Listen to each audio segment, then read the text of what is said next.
Hello hi सांग मैंने आज मिनी ब्लॉग आपको पुणी थे वेलकम करुच्ची। आज मो भिडियो आरंभ करने कहीं मो देह भल नाला। आज थी अष्टम परी शेष दिन आठी देखते परिवा गुड़िक केमी कढ़ा जाऊँगी कहीं परिवा गुड़िक काढ़ी सारापर से सब कटा जाकि से सब रोसे हम कहीं आज गरीब लोक मान खाଇବା देवा दिजाए। प्रत्येक वर्ष एमती शेष दिन ही आम नहीं खाଇବା गुड़िक गरीब लोक मान था।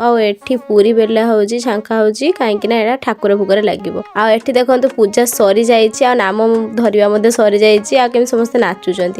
ये देखु केमी चैतन्य बेश नेबापी केमी सज होती कहीं पूजार गोटे विधि थाए। ये हूँ से स्कूल जोटा कि मो बुढ़ापा श्वशुर करते। ये हूँ मो बुढ़ापा श्वशुर जहाँ को आम सजाऊँ। देखो केते सुंदर भाव में आम सजे दौची आ स्कूल टी से तैयारी करते। देखो केमी पूजार विधि अनुसार से प्रथम खुआ से गाँ गाँ बुली से समस्त पाखर चाउल एमती सब जिनस नहीं आसी था। ये खाଇବା गुड़िक लोड होता कहीं से पाखु जावाई समस्ते पाखक बाहरी जाइए। आपण मैंने जानते मोर पूजार शेष दिन में संध्यारे केक कटा जाए से वीडियो निश्चय आसो वेट करेंगे। आठी समस्ते बसी खाऊँ देखो बहुत खुशी मन से खाऊे। आपण मैंने भिडियो भल लगते लाइक करेंगे। रही राधे राधे।